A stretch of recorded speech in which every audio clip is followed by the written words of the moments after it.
Olá, pessoal! Nossa aula de hoje é assíncrona. E o que será a aula de hoje? Será uma revisão para o EICSA.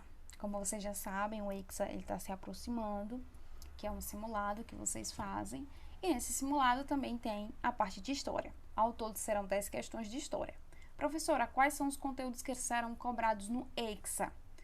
Serão todos os conteúdos que a gente viu até aqui, desde o primeiro bimestre até agora? Não, pessoal, aí é conteúdo demais. E aí eu não vou fazer isso com vocês, não vou fazer essa judiação. Eu vou selecionar, na verdade eu já selecionei, 3 conteúdos que serão cobrados no EICSA. Quais são eles? Revolução Russa, que a gente estudou no primeiro bimestre, período entre guerras, especificamente com foco na crise de 1929, que também foi um conteúdo que estudamos no primeiro bimestre, e a Segunda Guerra Mundial. Professora, e a questão do fascismo e do nazismo, que também é no período entre guerras, vai ser cobrado? Não, não vai ser cobrado. Quando eu falo período entre guerras, eu quero que vocês compreendam a questão das mudanças sociais que ocorreram na Europa com o final da Primeira Guerra e o início da Segunda. E o foco maior é a crise de 1929. A questão do fascismo e do nazismo não serão cobrados no EICSA. Então, estudem Revolução Russa, estude o período entre guerras com foco na crise de 1929 e estude a Segunda Guerra Mundial. Esses serão os assuntos que serão cobrados no EICSA e que eu vou revisar com vocês.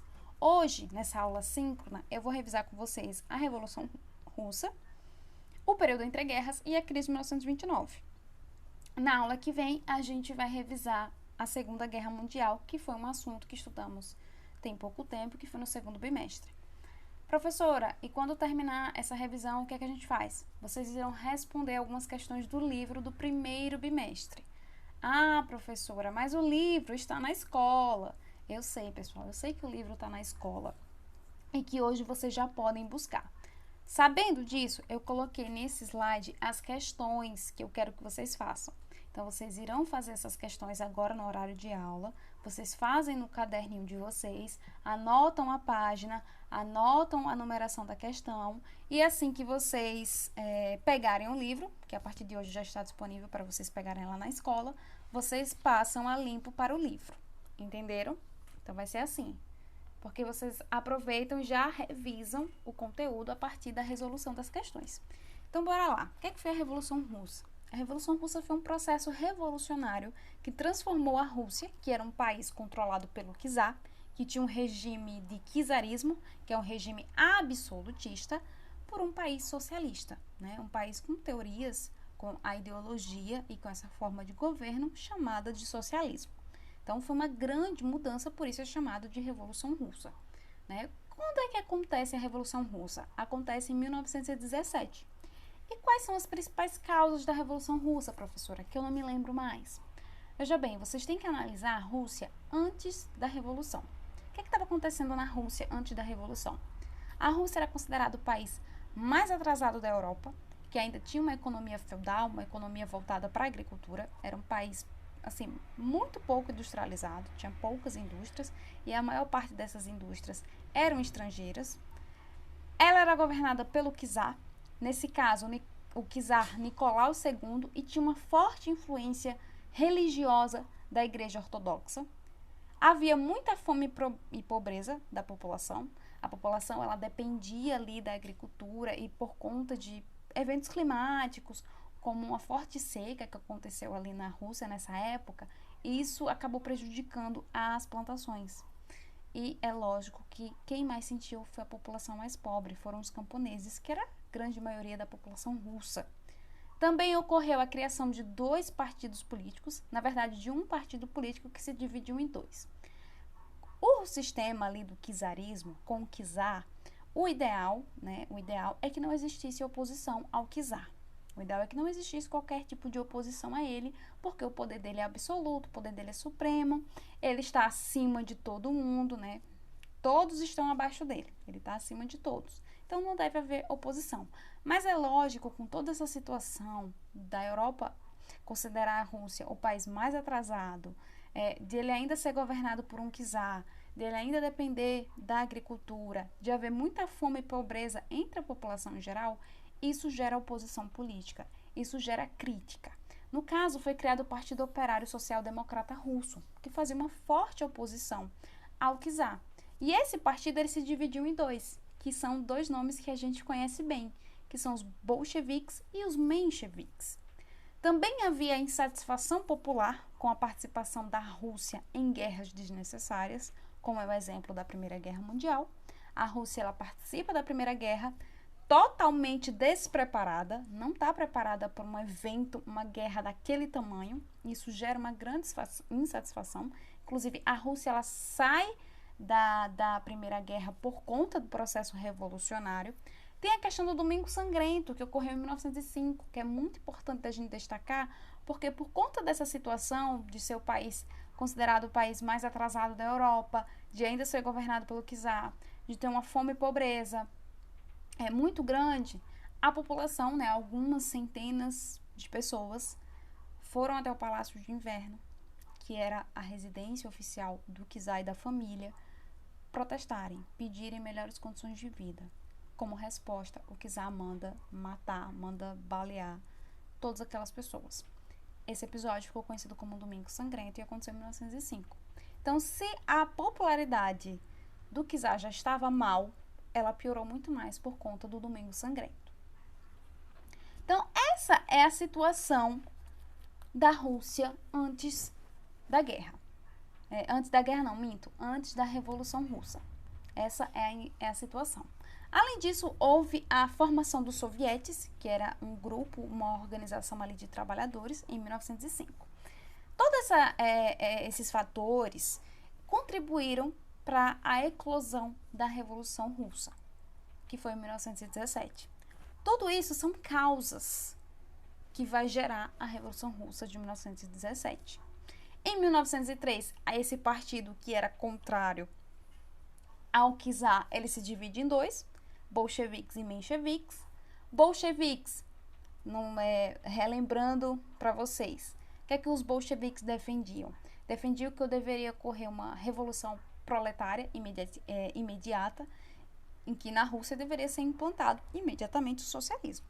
Já os mencheviques acreditavam que para se implantar o socialismo, primeiro era necessário implantar um governo mais capitalista, um governo democrático, um governo burguês, que aí iria desenvolver a economia da Rússia, e só depois desse total desenvolvimento da Rússia é que ele estava, no caso a Rússia, estaria preparada para receber o socialismo. Então havia uma divergência aí entre bolcheviques e mencheviques que lutaram muito pelo poder durante aí esse processo revolucionário. Porque, veja bem, o que acontece? Em virtude da fome, da insatisfação popular, o governo do czar se torna insustentável. Vai chegar um momento que ele não consegue mais governar. Está pipocando muita revolta, está pipocando muita manifestação, bolcheviques pressionam, mencheviques também pressionam. O que acontece? Em fevereiro de 1917, é instaurado o governo provisório pelos mencheviques. Preste atenção, governo provisório em fevereiro de 1917 é instaurado pelos mencheviques e o Nicolau II abdica do trono. Ele sai do trono e no seu lugar é colocado um governo provisório liderado pelos mencheviques em fevereiro de 1917. O que acontece? Esse governo provisório, ele perdoa alguns líderes políticos que não estavam na Rússia, que eram considerados inimigos do governo. Dentre eles está o Lenin. O Lenin, que era muito simpático, que a gente já conhece, é o líder dos bolcheviques. Nesse momento ele não está na Rússia, ele está em outro país, porque ele não podia ir para a Rússia, ele era considerado um inimigo político. Quando o governo provisório perdoa o Lenin e outros presos políticos, o Lenin retorna para a Rússia com dois lemas muito importantes: paz, pão e terra, e todo o poder aos soviéticos. Quem são os soviéticos? São os proletariados, pessoal. É os proletários da Rússia, os trabalhadores. Os bolcheviques, com a entrada do Lenin ali na Rússia, conquistam destaque, principalmente por conta das 13 de abril, que propunham a saída da Rússia da Primeira Guerra Mundial, a nacionalização dos bancos e da propriedade privada e a formação de uma república baseada nos sovietes, uma república baseada no proletariado. É lógico que todas essas ideias conquistam muitos adeptos e os mencheviques começam a perder de um lado. Então, é em outubro de 1917 que os bolcheviques tomam o poder dos mencheviques, tiram o governo provisório e inicia a Revolução Russa. Então, a Revolução Russa inicia com os bolcheviques em outubro de 1917. Nesse período, a Rússia sai da guerra, né, porque tá, né, nessa loucura, a população tá essa situação que realmente é de instabilidade. A Rússia sai da Primeira Guerra Mundial, assina um acordo de não agressão com a Alemanha, inicia uma guerra civil entre o Exército Vermelho, que são os bolcheviques, e o Exército Branco, que são os mencheviques e aquelas pessoas que desejavam que o Nicolau II retornasse ao poder. Após anos de guerra civil que mataram assim milhares de pessoas, os bolcheviques vencem, eles vencem a guerra, o Exército Vermelho vence a guerra. Nicolau II é fuzilado, ele é morto, para que as pessoas que desejam o retorno dele não possam desejar mais, não lutem mais para que ele retorne, justamente porque ele morreu. O Lenin, né, pega a Rússia nessa situação desastrosa, passou por uma guerra civil, ainda é um país agrário, ainda é um país que tem muita fome. O que é que ele faz? Instaura a NEP, que é a nova política econômica, que investe muito na agricultura e esquece um pouco da industrialização e coloca, né, e modifica aí a Rússia. Em 1922, a Rússia ela é transformada em União das Repúblicas Socialistas Soviéticas. 2 aninhos depois, o Lenin morre e há uma disputa pelo poder. Disputa entre quem? Entre Trotsky e Stalin. Quem vence essa disputa? Lógico que é o Stalin. O Trotsky e o Stalin divergiam sobre o socialismo. O Trotsky dizia que o socialismo ele deveria se expandir para outros países. E o Stalin não. O Stalin era mais esperto. Ele dizia, não, para a gente expandir o socialismo, é necessário que a gente primeiro desenvolva ele plenamente aqui na União Soviética. Quando ele tivesse desenvolvido, os outros países vão olhar e vão perceber o quanto ele é benéfico e aí sim a gente expande ele pelo mundo. Quem vence a disputa é o Stalin. O Stalin vence a disputa, ele é eleito ali o presidente da União Soviética e instaura uma ditadura totalitária socialista. O Stalin ele foi um ditador muito sanguinário, como vocês já conhecem, criou os planos quinquenais, que é o desenvolvimento das indústrias de base em detrimento da agricultura.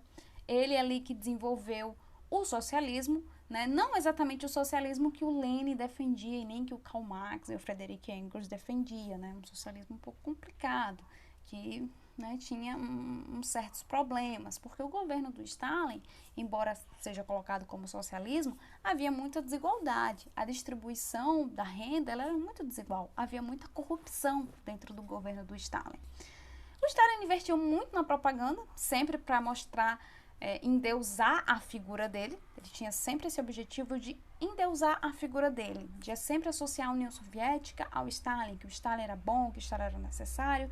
Sem o Stalin, a União Soviética não seria o que era, não seria tão potente, não seria tão maravilhosa. Ele sempre usava a propaganda governamental, assim como o Vargas utilizou, como vocês viram, assim como o Hitler utilizou, né, e diversos outros países utilizaram e utilizam até hoje. Até hoje.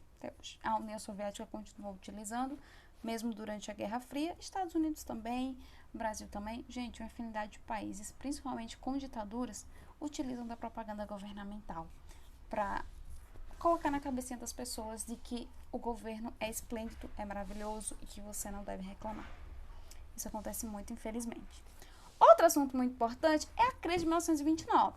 Só que para a gente entender a crise, é necessário que a gente entenda o período entre guerras. Revolução Russa está acontecendo, ok, verdade. Mas o que está acontecendo no resto da Europa? Né, no restante do mundo, para além da Rússia? Acaba a guerra, acaba a Primeira Guerra Mundial e inicia o período entre guerras, que vai com o fim da Primeira Guerra e o início da Segunda. Esse período é um período complicado, gente. É um período que tem muita coisa. É um período marcado por desigualdades sociais, por partidos políticos muito diferenciados, pelas nacionalidades exacerbadas. Gente, é uma coisa assim muito muito louca que acontece durante o período entre guerras. A Europa, ela passa por grandes mudanças, né? Costumes que eram considerados normais na época vão sendo modificados, principalmente em relação à mulher. A mulher tem uma conquista muito maior nesse período entre guerras. Por quê? Porque na Primeira Guerra Mundial, muitas mulheres substituíram a mão de obra masculina, que tinha ido para a guerra lutar, tinha substituído essa mão de obra masculina em escritórios, em fábricas, na agricultura, e quando os homens retornaram, queriam emprego de volta. E é lógico que, como elas sentiram o gostinho da independência, elas não queriam devolver. E isso gerou uma grande luta e teve consequências positivas. Muitas mulheres continuaram nos mesmos cargos, conquistaram cargos importantes, conquistaram uma maior independência financeira, uma maior independência social. Então, a mulher, no período entre guerras, conquistou coisas que antes ela não tinha, que antes era considerada inadequada para uma mulher. Então, isso é muito interessante. E é no período entre guerras que há a crise de 1929, que é essa bodega que tá aí no meme, gente. Tá aí, né, o coitado Bob Esponja tentando controlar, se controlar. Gente, é um caos. Vocês devem lembrar o caos que foi a crise de 1929. A crise de 1929, também conhecida como a Grande Depressão, assolou o mundo capitalista.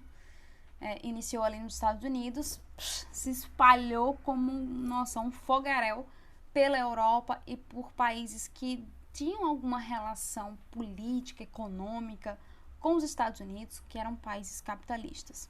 Então foi um caos, um caos. Veja bem, o que estava acontecendo especificamente com os Estados Unidos antes da crise de 1929? Os Estados Unidos ele conquistou a posição como uma das maiores potências econômicas do mundo após a Primeira.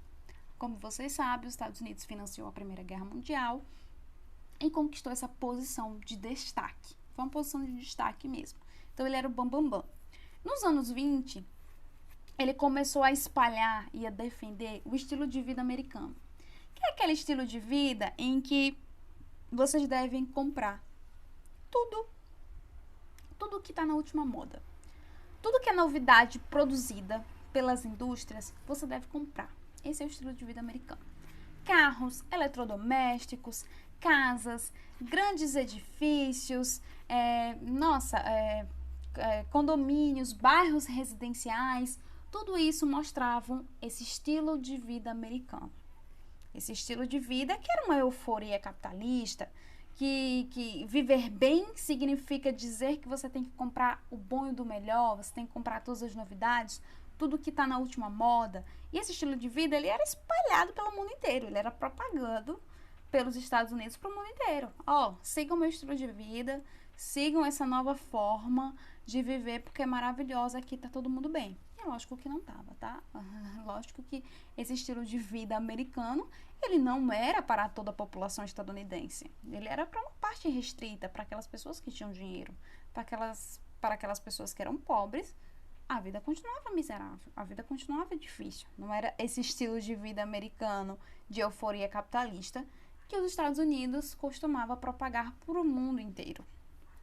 Então, essa situação, estilo de vida americano, os Estados Unidos como bambambam, gerou situações complicadas. Veja bem, a crise ela se iniciou desde o século XX, desde da década 20. Desde 1920, a crise ela vem sendo gerada. Ela só explode em 1929, especificamente no dia 29 de outubro. O que estava acontecendo? As indústrias estadunidenses continuaram produzindo no mesmo ritmo pós-Primeira Guerra. E qual é o problema disso, professora? Os países começaram a se reerguer. Os países que participaram da Primeira Guerra Mundial começaram a se reerguer. A economia começou a aumentar, eles começaram a ficar melhores e não dependiam tanto mais dos Estados Unidos como dependiam antes. Mas a produção estadunidense continuou da mesma maneira. Mesmo sabendo que os países europeus estavam indo bem, estavam se recuperando, a produção estadunidense continuou do mesmo ritmo, continuou da mesma maneira, mesmo após a recuperação desses países da Europa. Então, isso gera consequências. E quais são as consequências? Excedente de produto. O que é excedente de produto? É sobra. Sobra de produto. Se você produz demais e não tem quem compre, isso gera uma sobra. Outra coisa muito interessante, se gera uma sobra, há um declínio das vendas. Nem todo mundo está comprando porque há muito produto disponível no mercado e pouca procura. Se há muito produto e pouca procura, significa dizer que esses produtos eles são barateados. Eles ficam muito mais baratos. Então, para melhorar, o que faz? Vamos reduzir a produção. Já que tem muito produto, pouca pessoa para comprar e esses produtos estão sendo barateados, então vamos diminuir a produção. A gente tem que diminuir a produção para a gente colocar em pé de igualdade. Tem que ter aí em pé de igualdade entre demanda, oferta e demanda. Entre oferecimento de produto e aquelas pessoas que querem comprar. Tem que estar em pé de igualdade. Se tiver um a mais que o outro, principalmente se tiver muito mais produto do que gente para comprar, isso prejudica a economia do país. Prejudica demais. Então, há uma redução da produção e, consequentemente, a demissão de trabalhadores. Se essa produção toda não está gerando lucro, vamos reduzir a produção. Para reduzir, não precisa mais de tanto trabalhador produzindo esses produtos. O que a gente vai fazer? Vamos demitir esse povo todo. Demite. Só deixa os melhores, só deixa os preferidos, só deixa os que são realmente necessários. A maioria vai tudo embora. Tudo embora, gente. Tudo embora. E esses trabalhadores que são demitidos, eles não recebem mais salários. E se eles não recebem mais salários, eles não têm mais como comprar nada. Eles deixam de ser consumidores. E isso também gera prejuízo para a economia. Então, é como se fosse uma roda, gente. É como se fosse um círculo vicioso. É necessário que haja uma boa produção, que tenham pessoas para comprar, que essas pessoas que comprem, elas sejam empregadas e recebam um salário, para que elas possam comprar esses produtos. Essas pessoas compram esses produtos e aí são produzidos novos produtos. Esses novos produtos são comprados por outras pessoas, essas pessoas precisam ser empregadas e ter um salário para que elas comprem novos produtos, para que gerem outros produtos, e assim vai. É como se fosse uma roda. Se há uma quebra em uma dessas partes da roda, como por exemplo a demissão dos trabalhadores, afeta todo mundo. Afeta todos os aspectos. No caso, houve uma superprodução estadunidense, muito produto, pouca procura, complica. Vamos reduzir a produção. Se reduz a produção, tem que reduzir a quantidade de trabalhadores. Se reduz a quantidade de trabalhadores, a demissão. Se há demissão, os trabalhadores não têm mais emprego, não têm mais salário para comprar esses produtos. Se não tem ninguém que compre o produto, novamente essa produção será reduzida. Então, é uma situação assim catastrófica. Catastrófica. E quando é o boom, o crash da crise? É quando a Bolsa de Nova York, a Bolsa de Valores de Nova York, ela quebra. Em 29 de outubro de 29 de outubro de 1929, a quebra da Bolsa de Valores de Nova York. O crash da Bolsa, considerado a Grande Depressão. Gente, isso gerou um caos enorme, enorme. Várias pessoas que eram milionárias passaram a ser falidas do dia para a noite. Eu tinha investido R$1 milhão na bolsa, passei a ter R$1, ou até mesmo centavos. Isso gerou, assim, falências em massa, desemprego, caos social. Muitas pessoas se suicidaram porque não conseguiram suportar a ideia de que ficaram falidas. E isso não afetou somente os Estados Unidos, afetou o mundo capitalista. Quem é que não foi afetado nessa história? Rússia. Rússia socialista, não dependia do capitalismo, não dependia dos Estados Unidos. Então ela não foi afetada, não teve como ela ser afetada. Mas a grande maioria dos países do mundo, inclusive o Brasil, foi afetado por conta do crash da Bolsa de 1929, da crise de 1929. O que é que os Estados Unidos faz para se reerguer? Ele cria o plano econômico chamado de New Deal.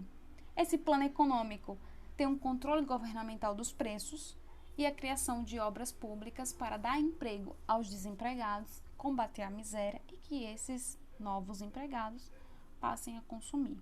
Mas os Estados Unidos, ele só se reergue de fato. Ele só consegue voltar ao que era antes, de fato, com a Segunda Guerra Mundial. Aí essa crise é completamente superada, porque vocês perceberam que os Estados Unidos não é bobo e nem nada. E ele utiliza ali das artimanhas, ele é um país muito esperto, ele é um cara esperto, ele é frio e calculista, como Thomas Shelby, e sabe utilizar as cartas que ele tem na manga para o próprio benefício. Ele consegue se reerguer de uma crise enorme, que muitos países não conseguiram, mas ele consegue, com o surgimento aí da Segunda Guerra Mundial e o desenrolar da Segunda Guerra Mundial, que também é um assunto que será cobrado na nossa prova do Hexa, mas será um assunto que vai ser debatido e discutido na nossa próxima aula.